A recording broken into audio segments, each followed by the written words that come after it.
Meeting to order. This is the Monday, August 24th meeting of the Montpelier Planning Commission. First thing we have to do is approve the agenda. Everyone will take a look at what Mike sent around.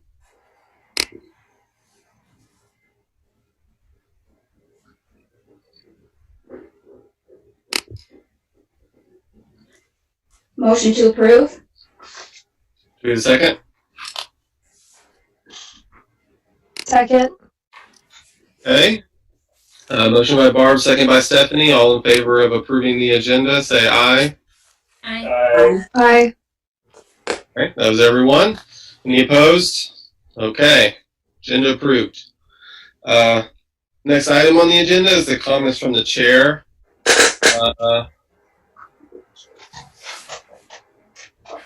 I don't have anything that's not already on the agenda because we have an item further down about the subcommittee interest, and I do have a tentative list here of assignments. I'll run by you guys, but we'll wait till we get to that. So no comments. General business. Do we have any members of the public who would like to discuss anything that's not on the agenda? Doesn't look like anyone else is here. Okay. The next item is to consider the minutes from our last meeting, August 10. Everyone can take a look at those. I just have one quick question. Under the presentation from Berlin Town Consultant, it says Planning Commission member Polly McMurtry. I'm assuming that's the Berlin Planning Commission member? It's Yes. not up. Yeah. Okay. I mean, maybe that's implied.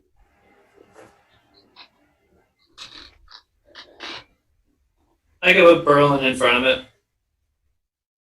Okay. And her name is spelled correctly there, but is not correct in the also in attendance. So I'll make that change. It's McMurtry above.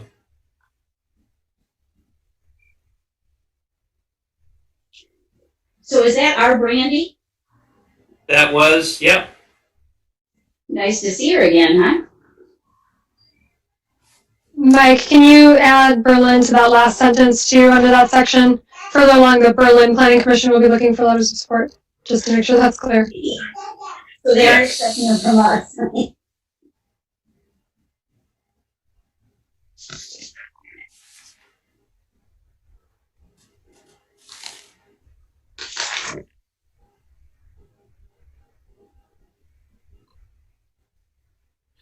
Okay, do we have a motion to approve with those changes?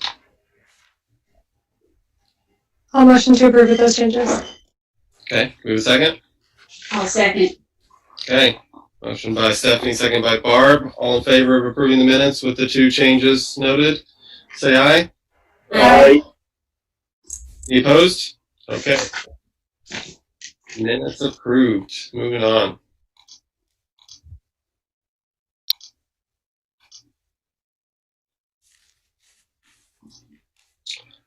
Okay, so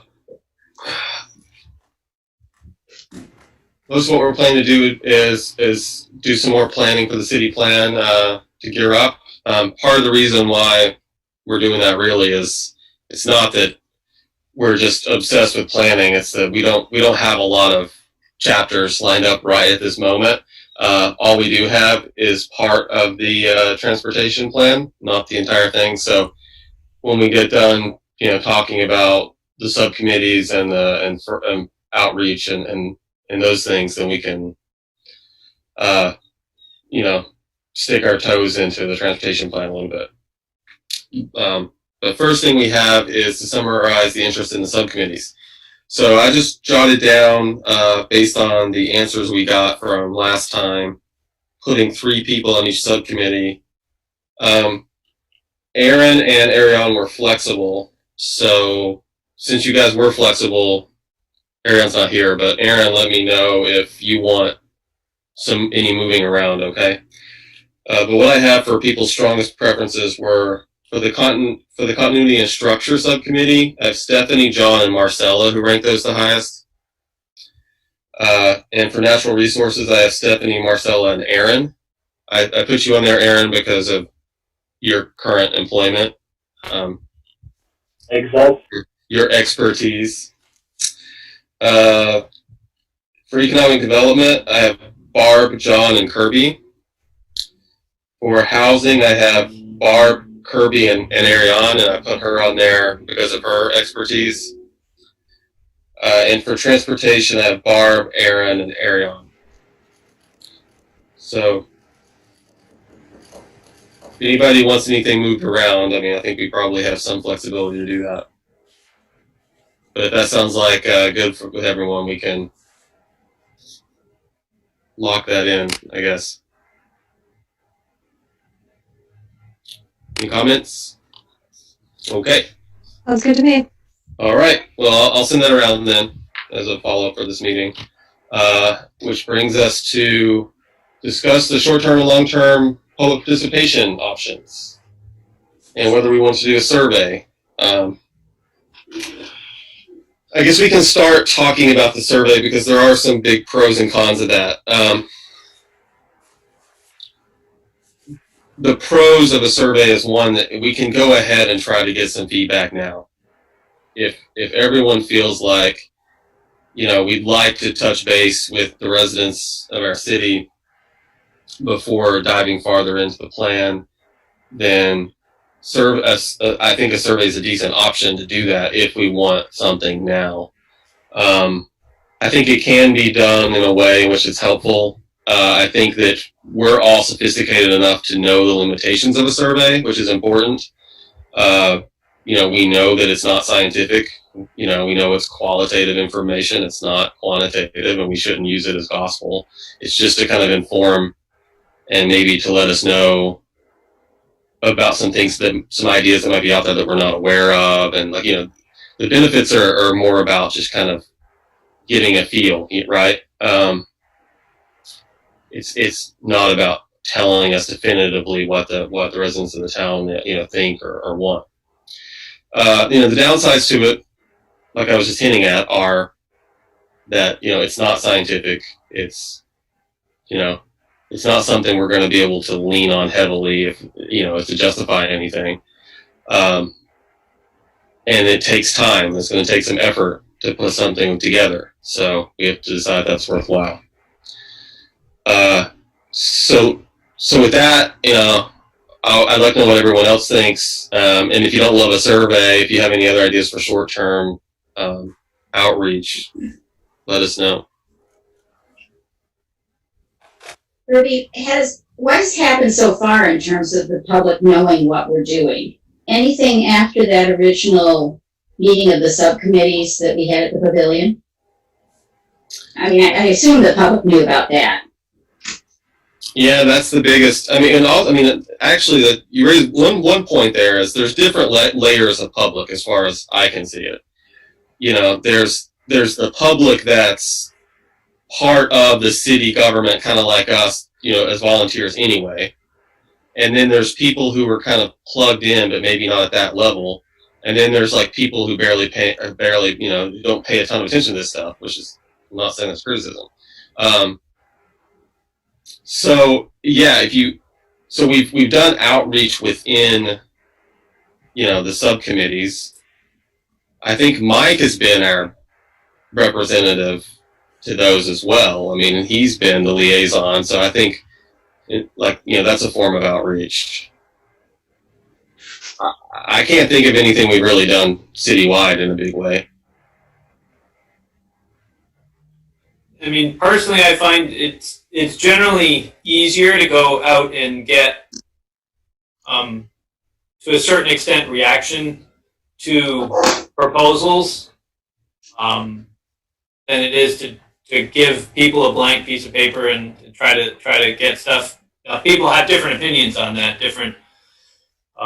There's certainly, you know, the Paul Costellos of the world who will, you know, throw that blank sheet of paper and want the public just to brainstorm what their goals and thoughts and ideas are, and then you pick out of there. We did that in 2008, 2009. That's kind of how we've got the 2010 plan, was a lot of that starting with the community. And, there's value to each way. And, my preference has always been if we want to be strategic, then we really have to start with people who know what they're doing. And fortunately, Montpelier is a community with a lot of people, a lot of collective brain trust with, their transportation people in town, their housing people in town, their energy people in town. And we can work with those committees to come up with our plans and then go to the public and say, this is the direction. The planning department didn't write the energy plan. The energy committee helped them write the energy plan. So, and see if the public and city council agrees with the direction that we want to head. But it's all about approach. I mean, as the planning commission can disagree and want to go in a different direction and really take it more to the people and start building it out from there. But the thought has been all along that, unfortunately, it's taken longer than we've wanted, but to kind of take this, develop these strategic plans, start building the chapters, get them online, and then really get that public outreach to hear from people about the direction we're recommending for the various chapters. My only concern is that the public will perceive that we're way down the road. And then they'll come back and say, why didn't you ask us? So, and that's about messaging. We just have to be ready and willing to change course. Even if we've invested a year into developing it, it's not much different than the zoning. We spent 2 years developing a zoning. The public wasn't in love with it, and we sat back down and we took another stab at it. And then the second one they weren't in love with, so we went back and we took a third stab at it until we got it right. I'm hoping we don't have to take 3 shots at our city plan, but yeah, that's what I really like to avoid. I think there's value in at least starting with putting something on there and finding with 12 chapters, maybe 8 of them just people go and say, yeah, whatever. That's fine. We like those directions, but we want you to be more aggressive or less aggressive on your energy plan, or, our priority should be in the transportation, and we're, the plan allows too many cars in the downtown, and we should be doing, because that's with the transportation plan. Their goal in that one is to make it easy to live and work without a car, but it's not going so far as to say we don't want cars in the downtown. We just want to, so what does the public think? That's where the transportation committee landed. The public may land in a different place, in which case we've got to go back and revisit that strategy. And the energy committee landed in a different place too. So do we try? A little bit for the planning commission to smooth out between the two. Okay.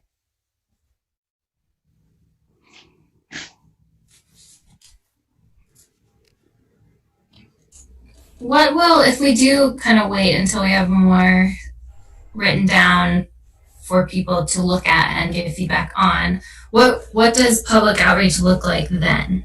Is it meetings and online engagement? What else?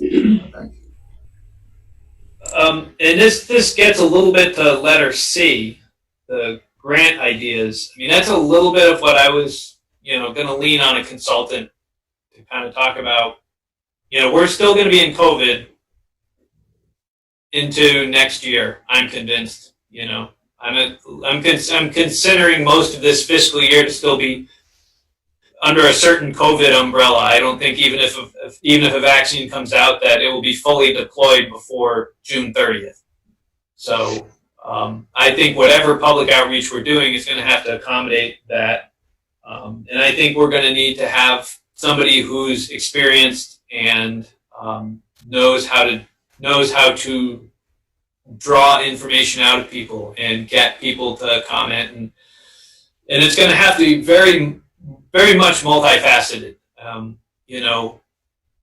Coordinating outreach at the senior center is going to get you one group and one demographic, but it's a key demographic. And then having other meetings that are going to get out, we've got to have a conversation of how do we get to young people? How do we get high school, college age kids to give us their thoughts of what do they see? What's their future?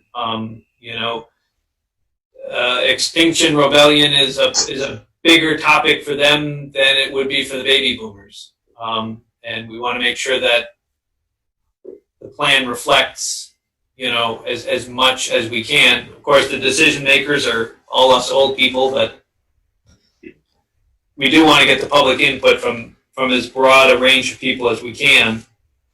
And I think that's where having somebody, the professional that really knows how to get those online. I can't do those online pieces, but other people have a knack for doing it. Well, especially with COVID, other people might have a better idea given that the strategies that we need to pursue with that. Yeah, and do we break it into chapters? We only talk about the biggest chapters. Do we have 5 presentations over 5 weeks where I come in and do a presentation with Kirby and the chair of the housing, and we present the housing, and we have a Zoom forum, and we take questions and comments, and do we think we can draw enough people? How can we draw more people to that type of thing? Is there, and that's I think going to get a little bit to the survey too. Is that going to be an effective way to get some of the questions? A city plan is a big document. It can sometimes be, I've seen some of these surveys back when I was doing this for regional planning commissions, that these 15, 20-page surveys that, how many of them, and sometimes you could get a good chunk of people to turn them in and to spend the time, you might only get 80 of them back out of a community of 3,000 or 4,000, but it's a pretty good return, and try to summarize those. But I think we're talking at a lot of different levels here about a lot of different types of feedback. But I think part of what might be helpful is thinking about what sort of feedback could we actually get now? We don't have a final plan yet. We're not asking for feedback on that. But something like we talked about our overall priorities last week, can we just say, here's our list of overall priorities. What do you think? Do you agree? What are we missing? And it's also an opportunity, any of this is an opportunity for providing some education on what this plan is, what we're doing. Sorry, I have a small human in the background that you can probably hear. So I think there could be something sooner that's a list of, it's a survey, but it's here are the priorities. Are these the right priorities? What are we missing? Sort of thing. That's also an opportunity to say, hey, we're doing this update, and we talk about it at all of our meetings, so you can check in at any of those meetings if you're interested in any specific topic. So giving some of that information would be helpful. And then another thought, just initially, once we have all the chapters, I think it would be really helpful to start with a higher level conversation on our end of each of the aspirations, and make sure that if we have one really solid, clear statement for each chapter of what it is that we're trying to do, then we could do the same thing with that. Say, here's the transportation chapter. In transportation, here's what we're trying to do. Here's the housing chapter. In housing, here's what we're trying to do. And then it's a simple statement that we can send out and get feedback on. So it doesn't have to be the whole plan. It doesn't have to be, here are all the little ways that we're going to do it, but just what is it that we're trying to do? yeah, if everybody's on board with what we want to do, then we can deal with how we're going to get there. And I think the how often includes a lot of education on how we came up with that how. But if we're in agreement that here's where we want to go, then we can figure out how to get there. And we can educate on the process as the Planning Commission, as the people, as the subject matter experts, of how best to get to that aspiration. Mm-hmm.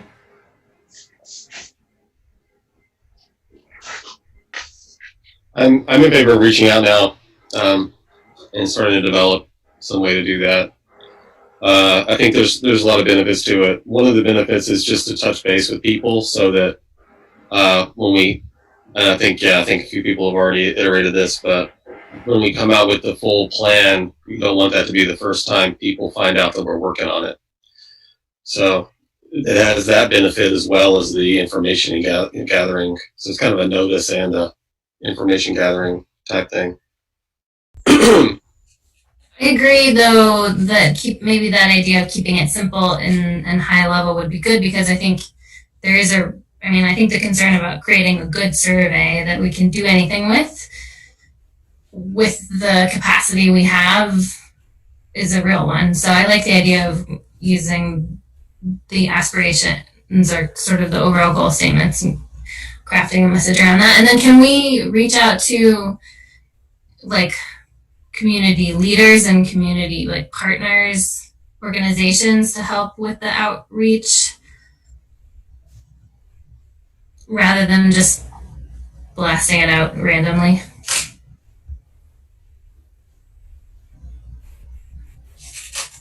I think that's from a committee standpoint, we'll have to just subcommittee standpoint figure out how we want to roll those out, because we've got Front Porch Forum, we've got the Montpelier websites, but certain community leaders, certain people are going to be more connected. I think just depends on the topic that's out there, and we would roll it out as best the subcommittee thinks is best to roll it out. But yeah, I think focusing on the aspirations takes the rest of it out and go and let people chew on, this is what we want for the future of our transportation system. It's going to look like this. We can strip away the goals and the strategies and just break it down to those aspirational statements. So are you talking about a survey that would have aspirational statements from all of the chapters that are done to date, and somehow working those into a survey? Right. I think it could be done in pieces. Yeah, I don't think it has to all be at once. I think you can do them. Oh, okay. Yeah, and I don't think it needs to be that formal necessarily. So I think it'll help if in our subcommittees, the first thing we're looking at is the aspirations. For me, that's a lot easier. That's the way my brain works, to think about what are the aspirations? Okay, then what are the goals? Then how do we meet those goals? And to keep it hierarchical like that makes more sense in my head anyway. But I think if the subcommittees, their first thing that they do is to finalize an aspiration or two, whatever it is that addresses the full, what that chapter is going to do. Then we can just say, hey, we can just send something out on Front Porch Forum. Hey, here's the housing chapter. Here's what we want to do. Does that make sense? Yeah. And if we've got a kickoff statement that can go with that and go and say, hey, the planning department and planning commission are, finally ready to start rolling out, and some of the chapters, and this is going to be going on over the next year and a half, probably, but here's where we're at, and start with a housing chapter, and then kind of work from there out to energy, and maybe what we end up with is, let's say we roll out housing in September, and we simply go and say that at the first meeting in October, we're going to have public input at our Zoom planning commission meeting on the housing chapter. And then you can send it to us in writing, you can go to the planning commission meeting. There are various ways you can participate, and then we can see if we get people to stop by and give us comments and see what we hear on our mission, or maybe people just show up and ask questions. Or maybe we don't hear anything, but at least we've provided an opportunity, and then we can say, all right, the first meeting in November, or the second meeting in October is on transportation, the next one after that's on energy, and we can just, dedicate an hour at the start of these meetings just to go and hear from the public on what we've rolled out and what we've presented.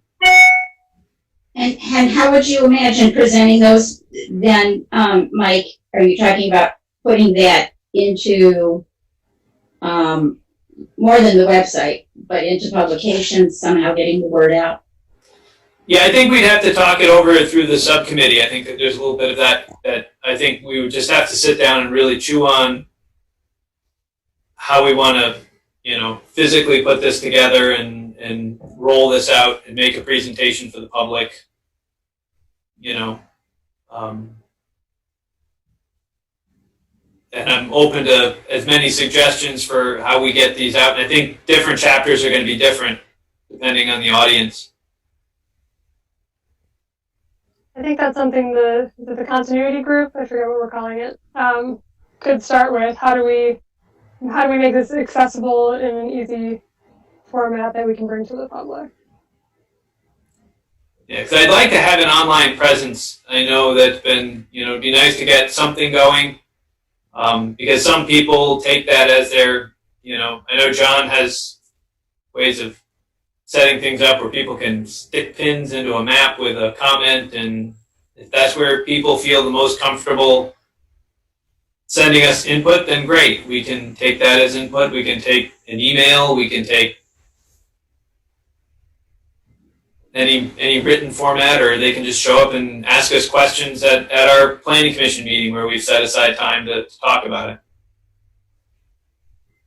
And then make sure everybody knows, from the continuity, it's all about, this is our first opportunity, but it won't be your last. We'll have another, we're getting people's first thoughts, and there'll be plenty of opportunities over the next 6 months, 9 months as we roll this thing out, and as more gets developed, it's going to keep appearing on this website. I'm just trying to get things on that website. Having it in little chunks like that feels manageable too, and maybe not overwhelming for somebody who wants to participate but doesn't necessarily have strong feelings about housing, but they have strong feelings about energy or something like that. And so it feels like it's sort of ongoing participation and manageable like a manageable size or way to participate. Yeah, there's so much overlap that even somebody who shows up and says, I didn't know what we were talking about, but, we're talking about housing and they want to talk about insulating housing, and that's really energy. It's like, well, we'll take your comments. We're here to, these chapters all overlap.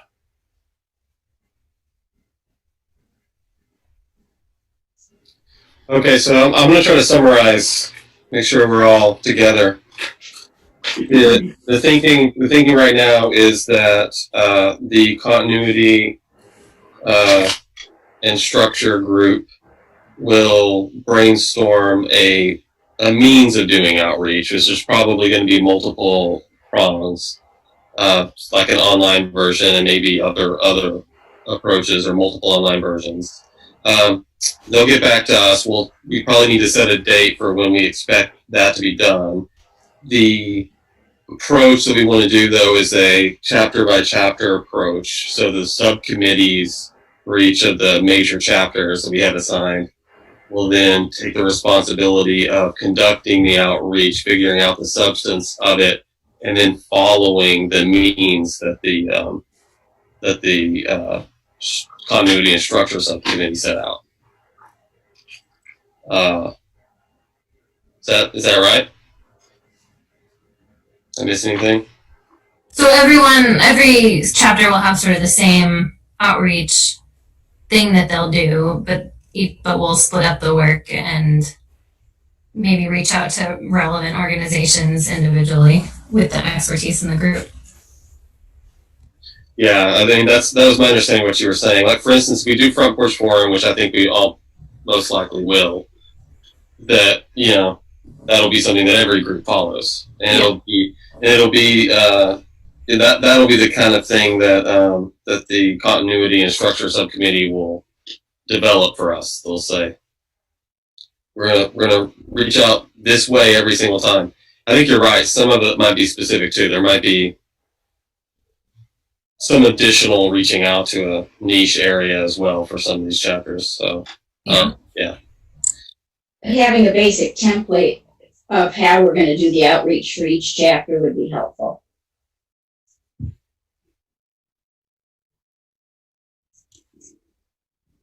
I think it'll be good if we start. I think actually having small pieces of outreach will help us develop a relationship with residents over time. Where, right, once they get 2 or 3 of these, they'll say, "Oh, okay." It's like, oh, the planning commission's reaching out about natural resources this time.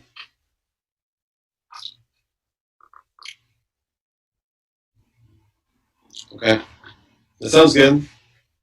And then, I mean, I don't think we need to nail anything down long term, right? Like, because once we go through these steps,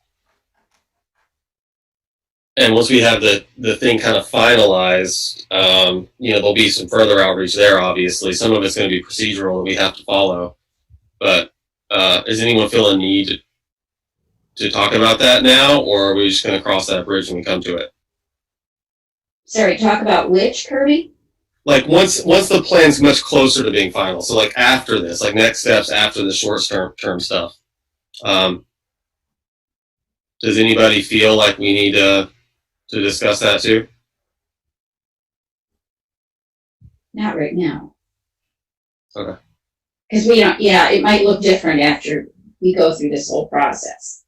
So, my question was, do we want to set up, will the structure group kind of set up a, not a priority, but at least a list to give us an idea of what we should be asking for outreach on first? Because that will direct the subcommittees on what to work on first also. Do you know what I mean? Do you mean like talking about the aspirations first? No, just if we're going to go out chapter by chapter, are we going to do housing first, or are we going to do economic development first, or are we going to do transportation first? In which case, though, that means that those subcommittees have to really jump on that topic right now, so that we can get this, ball rolling. I think we can settle that now. Let's get some expectations down for when people can report back. So follow what we've been doing. Follow the order we went in. Oh, Housing first. Yeah, I don't. Yeah, I think it's up to us. Like whether housing, economic development, whichever one we want to do first, we can do first. Like, it could be up to those groups whether they feel ready. Is housing like enormous too? Do we want to do that one second when people have heard from us once? Not to like toss the first one and do a crappy job on it, but like, I don't know, maybe something a little less enormous than housing. There was a reason why we started, in the planning department, why we started with historic resources. That was actually the first one we did. It was because it was a small bite-sized piece that we could go through and kind of get through front to back and go through and work out bugs before we jump into energy and housing and these really broad, historic resources is nice and narrow. It really is focused on a very limited area of interest. So, well, that group is real organized too, or at least real participatory. So that they might be good to start with. For that We don't have a subcommittee for that particular section, right? No, we don't. Yeah, we had only picked a set of them. So that could be first. It could come first. I mean, I'm fine skipping it though, personally. Pardon? I'm fine skipping it. I'm fine not asking for outreach on every single chapter because, I mean, I don't know. You get to a point of desensitizing people to it. True. Like we could do economic development first. I think you're gonna probably get, from some people, you'll probably get all the feedback you're gonna get once they kind of like unload the first time. So maybe economic development's a decent one for people to unload on. I don't know. There's so much connected to that particular section that it almost, to me it seems like we should talk about housing first. Because housing is certainly on a lot of people's minds right now. Of course, so is economic development. So, I suppose either one, but we're going to need a lead time for the subcommittee to do their work. Yeah, I'm fine if these aren't kicking off, these input meetings aren't kicking off till August or till October. because I'm still not back at full staff. I don't get Kevin back till September 8th. So well, I'm thinking we're still working a little short-staffed here. So I'm thinking, yeah. The continuity and structure needs to get back about just the overall kind of plan, right? And even if, I mean, like giving them just a month is actually a little bit of a tight window. We could say the middle of October. I don't know. What do you, Stephanie, Marcella, John here? no. John's here. Do you guys think you need the middle of October, or is the beginning of October okay to report back on that? I'm just realizing it's the end of August, which happened out of nowhere, so maybe a little bit more time might be better. Okay. Maybe mid October. I mean, we can meet in the next couple of weeks and start hashing things out. But So, which may mean we're not getting public input necessarily until starting October into November. We're not really scheduling things in, which isn't bad, because as I said, if we've got the municipal planning grant going in, try to get a consultant lined up for January or February, we would kind of already have kicked off some of the input, and they can jump in to start to pick things up and carry things forward. okay, so you guys want to say October 12th? So report back at our October 12th meeting.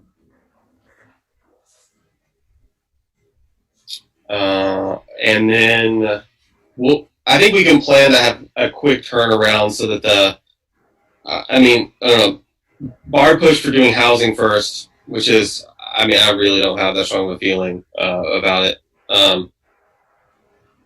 We could say that the housing group could then turn around and have something by the 26th to run by the group, and then after that, after October 26th meeting is when we do our first outreach. So that, yeah, the housing subcommittee would be working between now and the 26th. I was thinking we would do it in that 2-week period between the 12th and the 26th. Do what? Meet and figure out specifically, substantively what we want it to look like. But the continuity structure committee will have some template ideas, and they'll have some ideas about what avenues we should go down. So it shouldn't be that as heavy of a lift as it might sound like once we hear back from them. Okay, but in terms of the basic work that the subcommittees are doing, that can be ongoing, starting now. And then it's just the format for the public presentation that would have to be worked out after October 12th. Is that right? Yeah, since we'll hear from them on October 12th, it might be more efficient to wait and meet after October 12th so that we're in unison with what they come back and say. But if you want to meet, we can meet.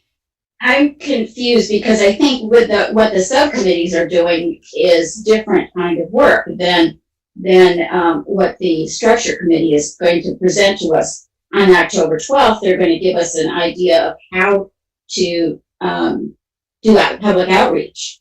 Is that, and what it should look like, right? So that's almost like a side issue to some extent to each one of the topics. If what we need to do on the topics is take a deeper dive. right, so I think content. Yeah, we're talking about two different things in some ways. Yeah, exactly. Yeah. Yeah, So I'm just talking about the outreach part. Right. Okay. But in the meantime, that gives us time to do some work while the structure committee's working.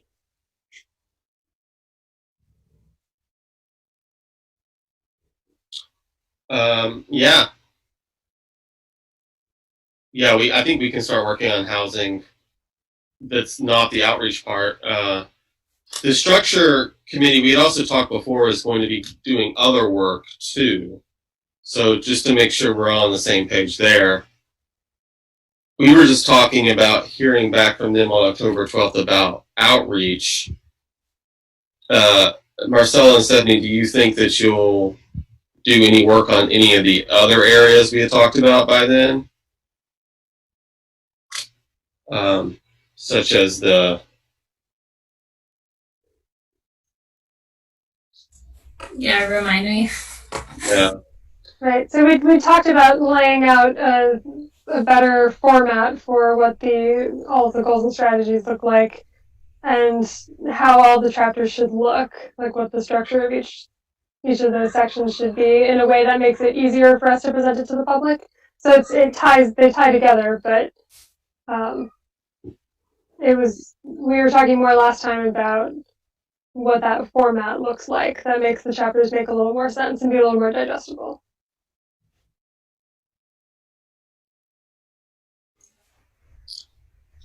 But you won't be able to work on that by October 12th. I mean, I think we'll meet and see. I think we'll need to meet. I don't want to speak for the three of us without John even here. Okay. But we'll keep you posted. Okay. Okay. So we'll plan to hear back from you on the outreach part by the 12th. Anything else you want to bring on the 12th to, feel free. So we'll set aside time. We'll make sure we set aside time in the meeting for that. And then, yeah, I'd like to go ahead and plan on the 26th for housing to have its outreach ready. And yeah, Barb, we can meet before the 12th if you want to. You have to coordinate with Ariana and see when she's available, but we can meet and, Right, because, I think there's basic work of the committees. That's why we were originally saying 2 months for the subcommittees to do their work. Right, so that would, by mid-October pretty much get us close to that. Yeah, well, since we're adding some work by doing this outreach thing, I mean, maybe that timeline will get extended. I think realistically, it might be the end of November. Tentatively, we can start thinking about hearing back on the substantive stuff from the 4 committees that are working on that. In fact, I don't know, transportation and natural resources. Well, no, we have natural resources done, right? No. Oh, okay. No, that one I have most of it done. I just have to get to meet with the Conservation Commission to wrap it up. Okay. So those might end up taking even past November. I guess I'm confused, Kirby. To me, it seems as if we should be doing this work in preparation. The subcommittee should be doing the work in preparation for the outreach. Not just presenting the chapters as they exist now. I think just realistically, we can do some work before the outreach, and we'll be doing work after the outreach. Hopefully in response. Yeah. Yeah, but I mean, I'm with you, and if we can do some work beforehand, that's beneficial. I'm with you on that. Okay.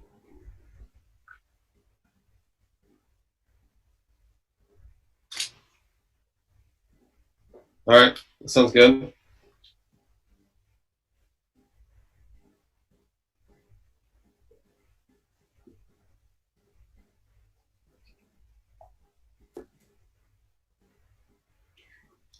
I have a quick question about subcommittee meetings. So we're probably going to be meeting by Zoom. Is that correct? Or, I would assume so, yeah. and as long as the weather's still good, we could be meeting outside. But how are we going to organize that, with individual Zoom accounts or through your office, Mike? I would think that it would be through individual Zoom accounts. Okay. Everybody's here, so you all have Zoom accounts, so. No, I mean, yeah, but we have to have one to be able to host. So, and we need to host maybe for more than 40 minutes. Actually, there are only 3 of us, so just, nope, 3 still will trip us over. So, okay, I mean, that's fine. I've got a Zoom account I could do it on. Hopefully other people do too. Yeah, I think we'll tackle that. If it's an issue and we don't have anyone with a Zoom account, then we'll have to have the city try to come up with the logins and passwords. We'll have to work with Cameron and folks on that. Hopefully we'll be able to avoid that. We can figure it out, like subcommittee by subcommittee.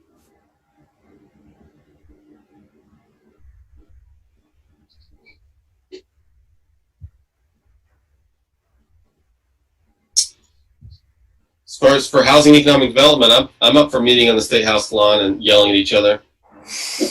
We might not even have to yell, but yeah. Yeah, weather permitting, that's the only issue. Well, actually, if the weather's bad, we could go, can we go on the pavilion porch?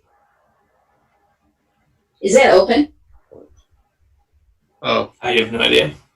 Yeah, anyway, it doesn't matter. But yeah, that's, I agree, Kirby. So it works so much better to actually be in person. So the subcommittee should reach out to each other and figure out timing. Yeah.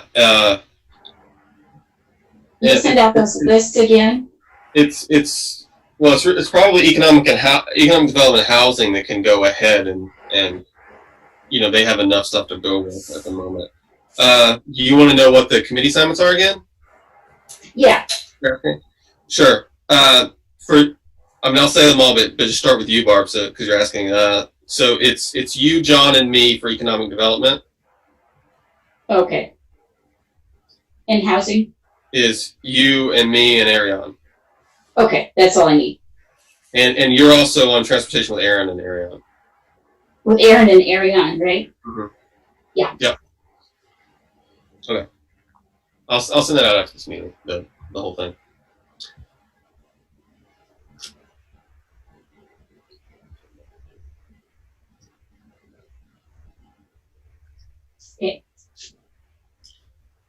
Okay, I think that's good. I think we're in a really good place with that. So with that, we can move on to the next kind of sub item here, which is the Mpg Grant Ideas, which is something that's led by Mike. His office is the one who has the grant. In the past, we've talked quite a bit about the expectation was that the consultant would help turn a final city plan into a really, interesting web-based plan that's very interactive for people. At least that's the way I conceptualized it when Mike just explained it. What else are you thinking, Mike, or options, or what are you looking for from us on this? So the three places where I thought we could spend the money, one is for that design layout for the web, the ArcGIS hub. Having somebody who's got experience in how to lay things out design-wise is going to be a big help. A second one would be money for the maps. I've got to get a price estimate from the Regional Planning Commission. Whatever we do in the GIS hub, we still have a whole set of required maps that we have to have included, and maybe that consultant has the mapping experience and maybe they don't.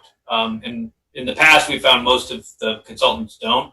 So I should at least have dollars for maps, and whether the RPC does that work or whether the consultant says they'll do it themselves, we should include the cost of developing those maps, and then dollars for public input, whatever that is, having them have that experience and that outreach to kind of help us with doing some of the lifting on those. Facilitating meetings, even if it's just facilitating meetings, because as those of you who were with us for the zoning, it was certainly helpful when we're presenting it. People are responding to us in some cases. When I'm presenting things, people who have an axe to grind against me may go and say and try to push things just for that reason. But having an outside facilitator, they don't have anything. They got nothing in this fight. They just facilitate and say, nope, we're here to get your input, your thoughts, and we'll reflect that in the final document.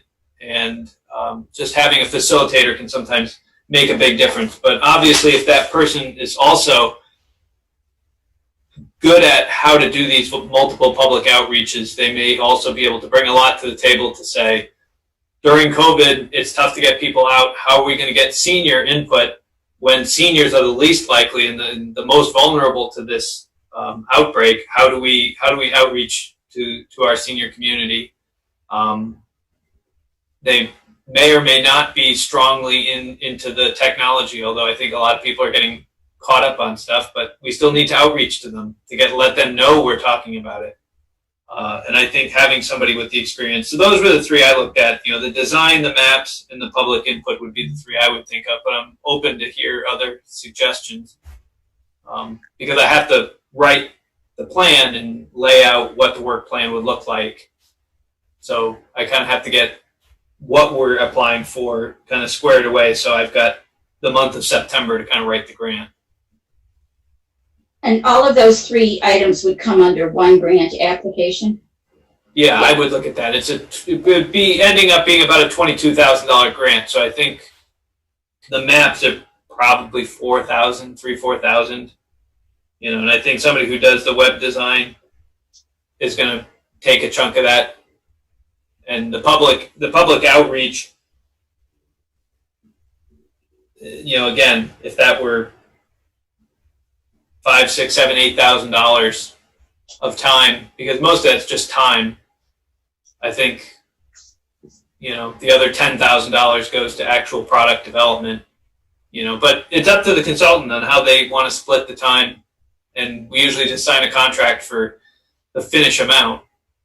They don't have to itemize it. We can just go and $22,000 for the project, but here's our estimate. We would estimate this amount for maps and this amount for input and this amount for design.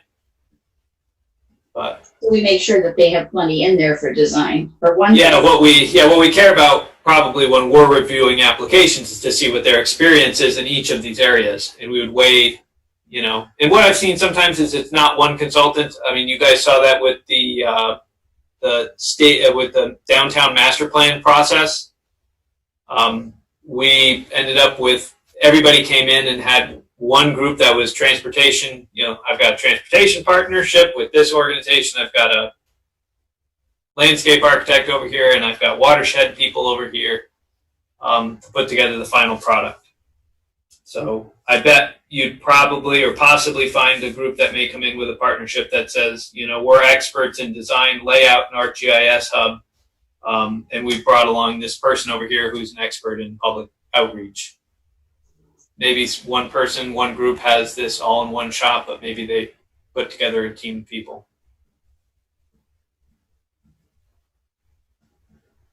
And I'm hoping it all comes in under $22,000. Yeah, Is that our limit? that doesn't seem like a lot to me. We're not asking them to write the plan. Usually when we're doing these, we're asking them to write the plan, which is usually the bulk of the work. Is there a limit, Mike, the $22,000, is that the largest grant we can ask for? Yeah, and it's probably actually a little bit less than that. There's a little bit of a match. They change from year to year, so I haven't actually. Max grant is $22,000, and the minimum match is 10% of the grant amount. So the project would be $24,200 would be, if we applied for the maximum amount, which I think we probably will.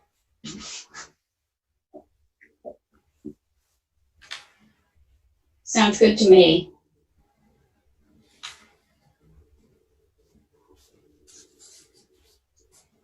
Will we need to review that grant application, Mike, after you put it together? You don't have to. I can certainly put it together and let you guys review it. The only people that have to sign off on it is the city council has to sign a resolution, approve a resolution applying for the grant. And when's it due?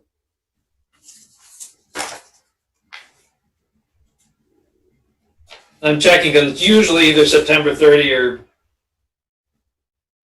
October 1st.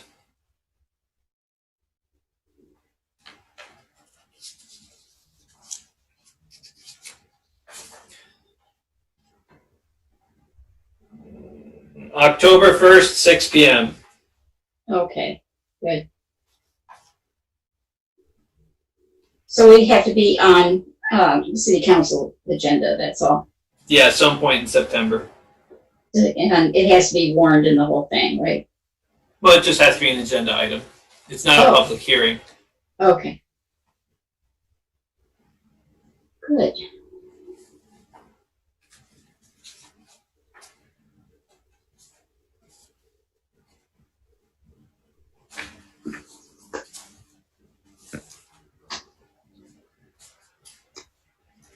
Kirby, I actually need to leave at 7. It looks like we're working pretty well through our agenda here. Yeah, I think we'll probably do a real quick, review of where transportation is at right now, the transportation chapter, but that's it. So Yeah, we can wrap up MPG. If anyone thinks of anything else that they think would be helpful, just shoot me an email. Otherwise, I'll just look at designing an application around these topic areas. And I think it's great, Mike. Yeah.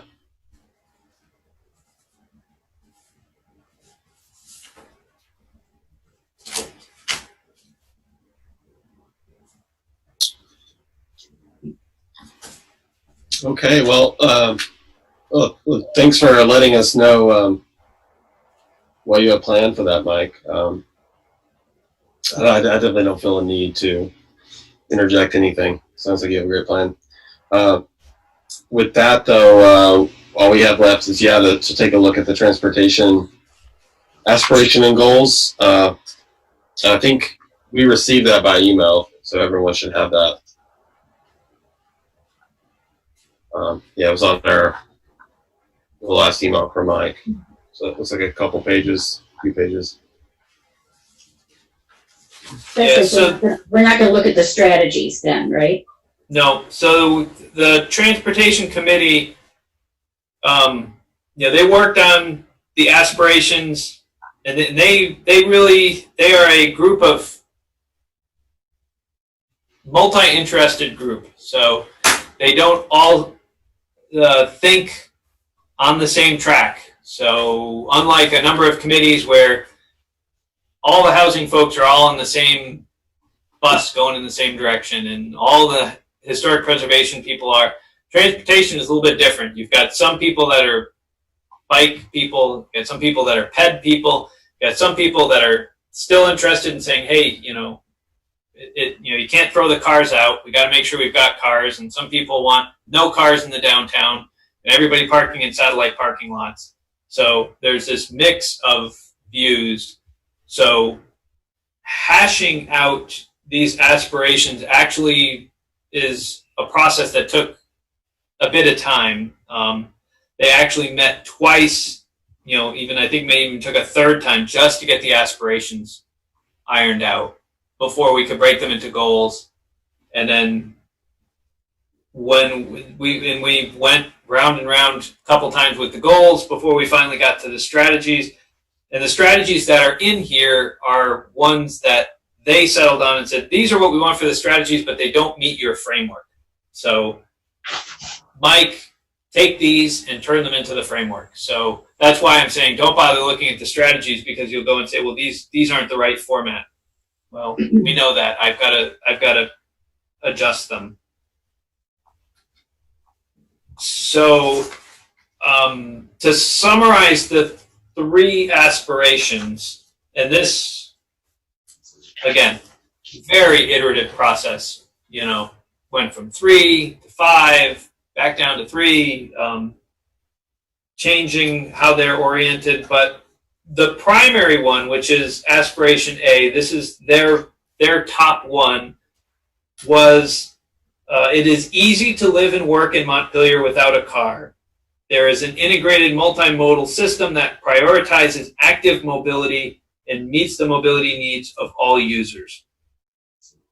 So the compromise that came out of that was that they wanted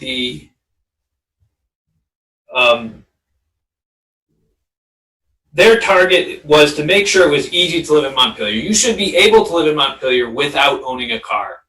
It shouldn't be a necessity. It shouldn't be a requirement. But at the same time, we're not taking the step to go and say we don't want cars or there shouldn't be cars. We just want to go and say, we want you shouldn't need to have a car. It shouldn't be a necessity. It shouldn't be a requirement to live in this town that you have to have a car in order to live here. It's easy to live and work without a car.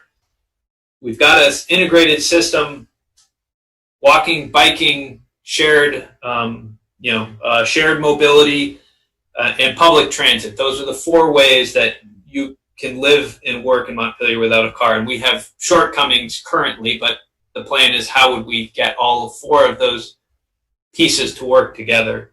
And they have to be integrated. So we can't just have good bike paths if, you don't have, if you're going to take a bike to ride to the bus stop and your bus doesn't have bike racks, you've got a failure of the system. The system has to integrate. You either have to have bike racks there or you've got to have bike racks on the bus, because otherwise the system isn't going to work in an integrated way. So that's what they were working on, was this priority of being able to have an integrated system, and it meets the mobility needs of everyone. And again, the idea wasn't to exclude cars. That wasn't the universal opinion. That was where they settled on. But they also wanted to prioritize active mobility. That was the other piece. So in giving up the one, they did want to prioritize and say, for the past century, cars have been the priority. And now we want the active mobility to be the priority. So in certain instances, the car is going to have to take a secondary role if it's going to interfere with the biking and the walking and these other systems. So that was a little bit of the background on that one. Do you have questions, or do you want me to go through all 3 first?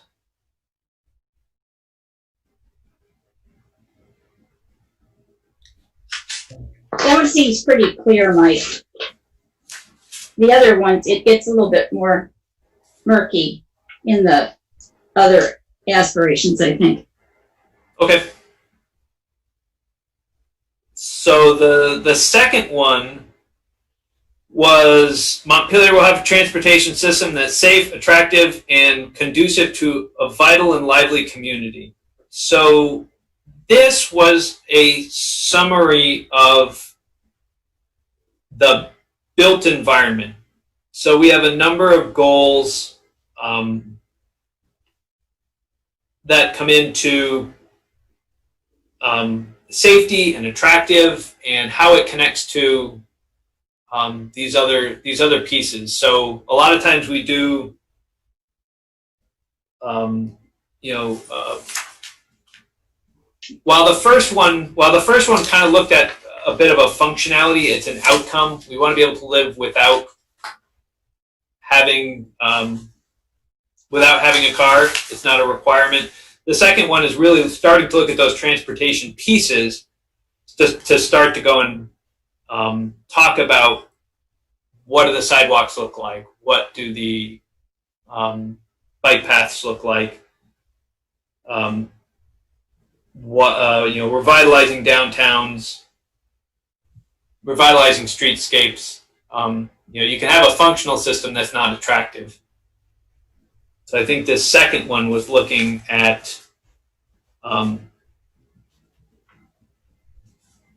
items, like a goal, moving Montpelier will be safe for people using any mode of transportation. It will be an attractive place to move around for all users. So the goals may seem similar to that first goal, but the strategies that would be under that are going to be different. There's a proposed strategy. We'll get to strategies later, but to have a downtown pedestrian zone to reduce speed limits to 15 miles an hour in that zone. So can we have the designated downtown drop those speed limits to 15 miles an hour? That's a safety thing. That's not necessarily a requirement to make it easy to live and work in Montpelier without a car. So we've got one. Yeah. Sorry, go ahead. Do these goals seem specific enough to you, Mike, under this section? I mean, they sort of seem like mini aspirations to me. They were. And so they tackled goals a little bit differently. And one of the things, we may need to make some tweaks to them, they made their goals more implicit rather than explicit. So what do I mean by that? We went through, like in a housing goal, and would say we need to increase the amount of affordable housing. You know, it's pretty straightforward. They didn't go through and say necessarily, I don't know, look on the other one. Rather than saying we want to increase the safety of the pedestrian network, they said walking in Montpelier will be safer, easier, and more attractive. That was one of their goals. I think some of their goals that are over in A might be a little bit more B-like, but they have what they want in a global sense. So I think there may be some moving around, but they were definitely more implicit rather than just being explicitly saying increase this. They were like, moving around Montpelier will be safe for people using any mode of transportation. I would have been more direct, but they were not interested in that direct, straight to the point of, we want a transportation system that's safe, attractive, and vital to the community. Then the first goal is to make Montpelier transportation system safe. Would have been what I would have gone with, but they kind of went a little bit the other way. So we may have to do some adjusting and some tweaking to how they laid it out, but considering how much work they put into it, I was happy when they finally said they were happy with it. They would agree. Yeah. They realized that at some point the strategies that come out of these goals have to be something that can be implemented, right? Okay. So the goals don't necessarily have to be explicitly implementable, but the strategies do. The strategies do, yeah. Although usually we try to have a little bit in there, so it helps to tell us that. Remember, the goals are supposed to tell us whether we are trying to maintain, evolve, or transform. What are we trying? Are we happy with where we're at?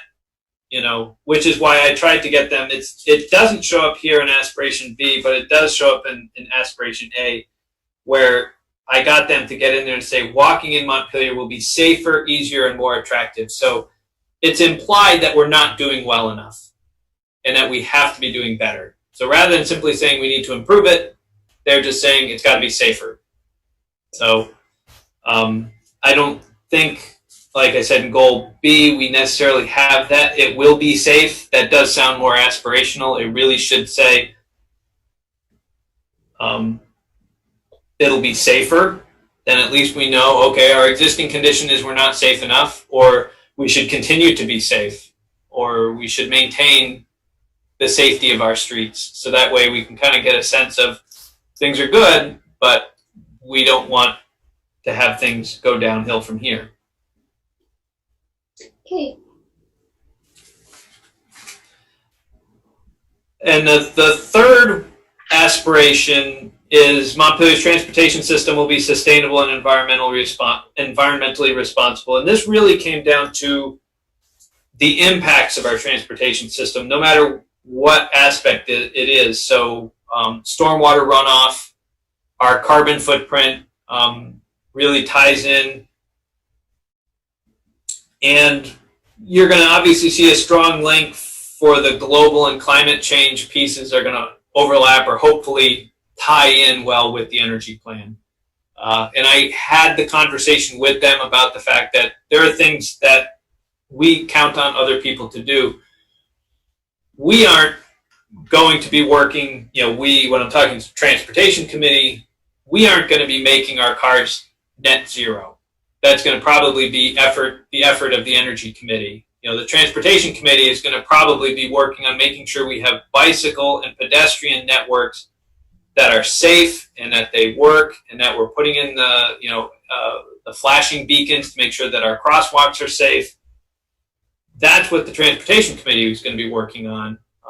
And at the same time, the Energy Committee is going to be counting on a walkable downtown, but the Energy Committee isn't going to be the one making sure that our sidewalks are part of a connected, complete street.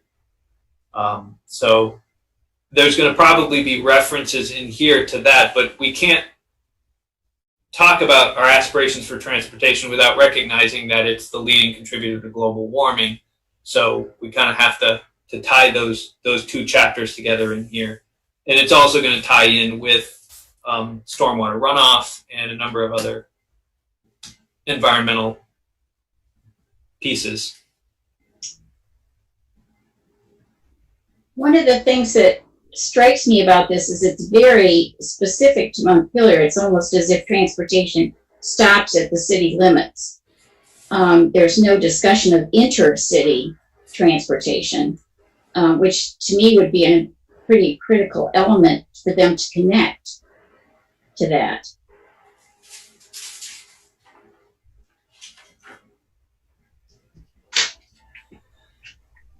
And it may be one that gets a little more attention either in Aspiration C or Aspiration A when we talk about public transit. Okay. There may be, there may be pieces that we've got to put in there that ties to the fact that, our GMT providing transit and or microtransit for the Montpelier and the region, that's one of the strategies that they have. That needs to be still fleshed out. But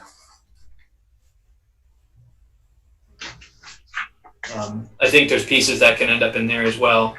Yeah. Was there any discussion about, under their sort of land use type goals, about transit-oriented design? Did they talk about that? We talked about it, and it didn't make its way in, as much as, if we're doing transit-oriented design, it kind of infers we're doing some kind of rail or other system like that. So I think, as much as it's one of my favorite little projects, I think would be neat. It didn't get a lot of support. We do have to talk about rail in the plan somewhere. It may not be in our strategic plan, but we do have to talk about, rail and airports and all those other pieces. So we will have to have a conversation about, but if there's a goal that we want to add, that it may, even if they're not interested, as I said, there are a number of camps that are in there. There certainly is not a rail sub click. Nobody's interested in rail, huh? Nobody's interested in rail. There's the bike people. There's the pedestrian people. There's nobody who wants streetcars. Wasn't there, but that's not to say, as we look at things, including the land use plan, it's a tough nut.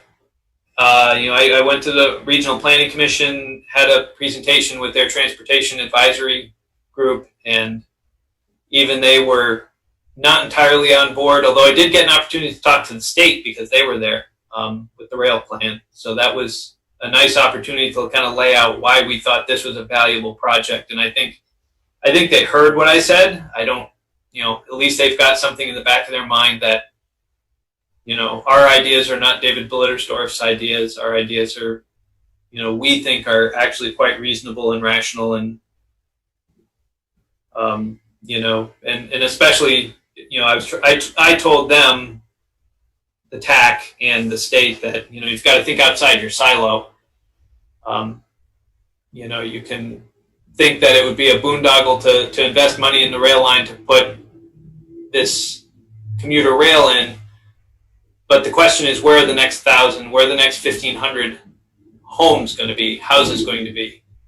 And you can say no to a rail and say that's a silly idea, I don't think it'll work, but transit-oriented design in a railroad gives a bunch of people who can't afford cars an opportunity to live in central Vermont and be able to take shuttles that would extend from Barrie City to Montpelier and hopefully someday to other places, but at least that gets you there. And then you can take car shares or other mobility options once you get there to get to your destination, and you can live without a car in the region, and that would be great. And it's an option, but if you don't, then you're building 1,000 to 1,500 more homes in East Montpelier and Warren and Waitsfield and all these other places, and everybody gets to commute in. And those are really your two options. So you're going to get the same, you can look at it as it's not going to make money, but you're not counting on that house in the countryside also costs money to provide services, as the incremental costs of 1,000 new homes in the countryside adds more traffic to your roadways. And so I think they got it. They got that point, which was, that was my objective. I didn't think I was going to win everybody over, but at least they got to hear the big picture of why I think it just provides another opportunity, another option for people to move around. But no, it's not in the strategies. Not yet. Not yet. Kind of along those lines, Mike, I see all types of transportation written a few times, but nothing specifically talking about it. To me, when I read like all users, it's like drivers, bikes, and pedestrians. And there's nothing from like an equity lens of mobility needs. I don't really have any expertise in that, and I don't know where we would add it. I just don't like the fact that it doesn't mention it at all. You mean it's only talking about able-bodied people? Yeah, able-bodied people. This is a plan written for able-bodied people. And I don't I agree. And I actually told them that at the last meeting. I said, we're going to go through, at my level and with the Planning Commission, we're going to go level, and we're going to identify things, words that jump out at you. Right on the first page, Aspiration A, goal number 1, walking in Montpelier will be safer, easier, and more attractive. That jumped right out at me. I'm like, we've got to find a different word than walking, because those sidewalks aren't just for people who can walk. We've got, what's the word? I was like, I can't come up with the word off the top of my head, but we've got to find the word that's, that really is getting at that mobility that we're talking about. I think that helps to get at that mobility needs of all users. Yeah. And I don't think we have to make that word up out of thin air either. And there's got to be, like I said, this is out of my wheelhouse, but with a little bit of research, this has been thought of before. Yeah, we have an Equity and Justice Committee that should be able to help us with that. Or I can talk to VCIL, Center for Independent Living. They've got folks who work on these type of policy documents. And I don't think it's impossible. I think it's relatively easy. We just come up with that. But I think we need to reflect those all users in these other shared mobility options and the public transit options. I think we can reflect some of those needs of all users in the strategies in there. And what is safe and attractive for somebody with mobility challenges or needs, specific mobility needs, versus somebody who's able-bodied. And I also, along the equity lines, like the idea of, I don't know how it would go into here either at the moment, but thinking about downtown, if there's no affordable housing in the downtown area, then we make all of our efforts to the downtown area. Transportation may be great for the people that can walk to it, but those are the most expensive communities in Montpelier. And that is one that we may end up stealing back from one of their earlier versions. So on their last version, they had 6 goals coming out of A.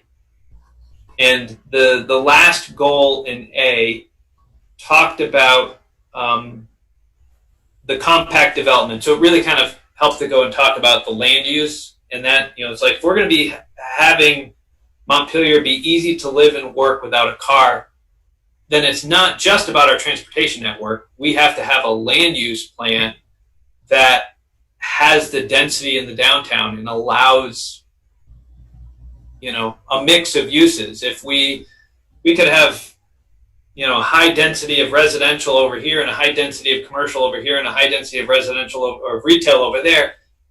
And that's great, except that it's not really going to work to be easy to live, work without a car, because you have to figure out how I'm going to get to work over there and how I'm going to shop over there and how I'm going to get back over here. Whereas if we have a land use that has a mix of uses of a high density, and, again, you're talking equity, that wasn't one they talked about, but is certainly another element of it to go through and say, there's the affordable housing options have to be included within this sphere.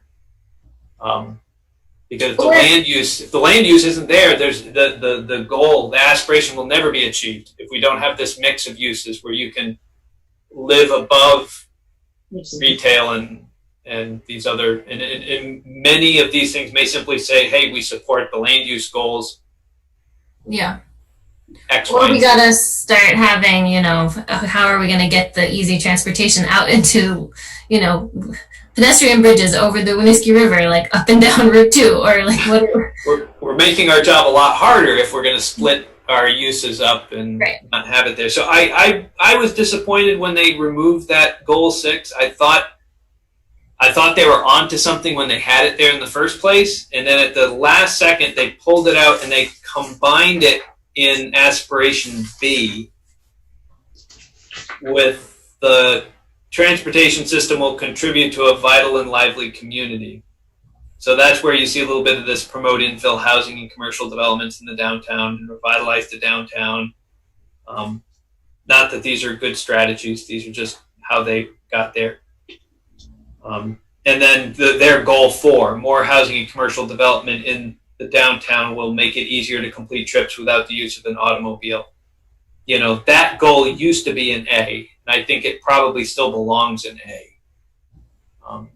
But I'm going to let them finish up their work, and then I think we can go through. And I think if all of they have ideas, and I think as long as if we shuffle them around a little bit and tweak them a little bit, as long as the spirit of what they're trying to do remains, they will be happy with that.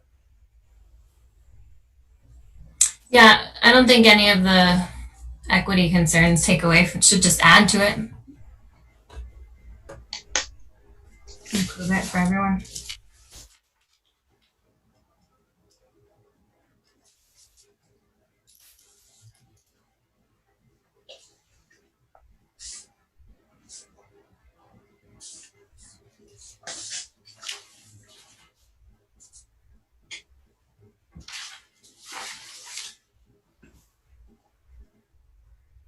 So I'll be working over the next week because they're meeting the meeting on the 1st. What is it, Tuesday? So by this Friday, I'm going to go through and take all their strategies and adjust them into new, our strategies that meet our system. Trying to be very specific. Jack McCullough and Donna Bate are both on that committee. And most of their comments to the subcommittee that wrote these was that, there's a lot of this support, encourage. They're like, that's not, so it's nice to see that the city council is already getting our system, because they're like, hey, you can't be doing that. You can't support things. You can't encourage things. That's not how this works. And I was like, don't worry. We've already, the subcommittee just reached a point where they were at loggerheads and decided we're going to give you our vision, or our spirit of where we would like the strategies to go, and I'll come up with the actual, how we get there. So, for example, if you were in the third group and we're talking about stormwater, I'll see stormwater as the private development. So we need to have our regulations, our zoning regulations have to regulate stormwater runoff and impervious surfaces and limit the amount of impervious cover and all those requirements that we have in our zoning. But then we also have the general permit, which is for our streets. And that's a different thing. And we're going to implement these, like Taylor Street has pervious pavers and the trees. They're supposed to be rain gardens, but we ended up with just the tree wells that are going to allow infiltration of stormwater that lands on the street. So instead of funneling into catch basins, it funnels into the street wells, drains down through that, and then gets collected under the tree wells. And that goes into the stormwater system. So it's more of a 21st century approach, but that'll all get implemented through a capital improvement plan. So you kind of have this second layer, and then you've got a third layer of these other pieces. What do you do about all the existing development? Well, stormwater, the utility plan is talking about having a stormwater utility. And so they're going to get caught, and improved through, how do we improve the stormwater runoff of the Capitol Plaza parking lot or the Shaw's parking lot? Well, those are going to get caught through a stormwater utility where we start going in and putting a financial cost to having untreated stormwater. And so you're going to kind of have these three strategies, whereas they just have it as one strategy. We got to take care of the stormwater runoff that's associated with parking lots and streets. And we'll convert that into three different strategies. One that addresses, using regulations, one that's going to use a program like a stormwater utility, and another one that's going to use a capital improvement program for the city streets. So that's just an example of what I will be doing over the next week to this plan, is kind of taking what they're talking about and turning it into a very direct, we can't support ride share. We've got to have, we've got to actually say how we're going to support ride share. That might be taking land in the city streets and dedicating it to drop off and pick up locations. It might be reserving spaces in a parking lot for the car share. That's how we would support the ride share business and industries. But we can't just say we're going to support it. We've got to kind of go through and give actual steps of what types of things we should look at or we need to look at to make ride share possible, or public transit. How do we make it?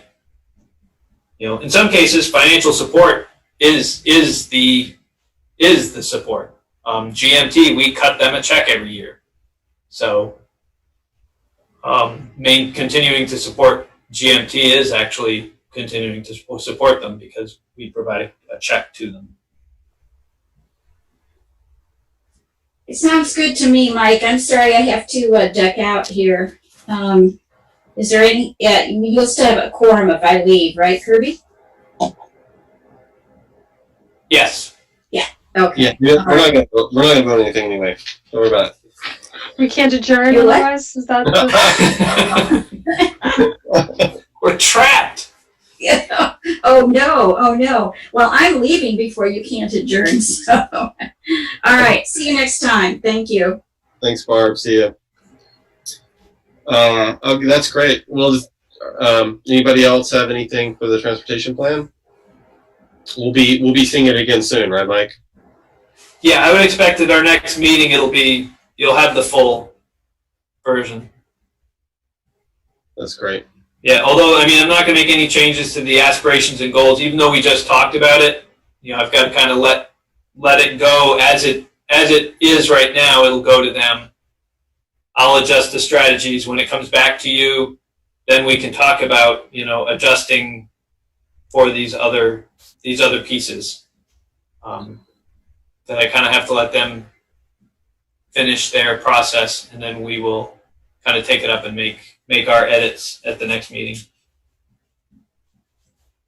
Although I have your notes. Yeah, that was great. I apologize, I should know this because you read them twice. Do we have a transportation group? I only paid attention to the ones I was on. Yes, we do. You're going to have to wait for the Okay, that's what I thought. Okay, thank you. So there will be a group that takes a deeper dive also. It's Barb, Aaron, and Ariane. Right. Okay, thank you. Sorry. No problem. Okay, so before we adjourn, though, I did want to mention to everyone, probably should have done this in the comments earlier, but I let everyone know that I had attended the city council meeting last time that they had one a couple weeks ago, because that Pioneer Street, well, our development or our development review stuff was there, which is like a big thing we worked on for a long time, and that seemed to sell through pretty well, I thought. And Mike, you can give any comments if you have any on that. But then the Pioneer Street issue came up as well, and that was more controversial, which is to be expected because it was something that we were really uneasy about. And I actually chimed in and let them know that, we weren't happy with the options that were available. And so, there wasn't a lot of enthusiasm from the planning commission as far as what we offered for a solution. And I think that was important because we don't want to send a signal that, we're going to be affected in any way if they want to go a different direction with it. I'm thinking they probably will. I'm bringing all of that up now because you got all that in my email, but I wanted to add to that they have their hearing on it this Wednesday. So if anyone wants to tune in for that, you can see where it goes. I don't know if I'll end up doing it, but like I said, I am kind of curious though, because I think they might end up going a different direction and maybe doing nothing at all, which is something we talked about. I think the mayor in particular seemed interested in leaving the zoning alone. Thanks for doing that, Kirby. Yeah, it was interesting. And, Council meets at 6:30? The council meeting begins at 6:30. We didn't end up first on the agenda, so you may sit there for a little bit before they get to it.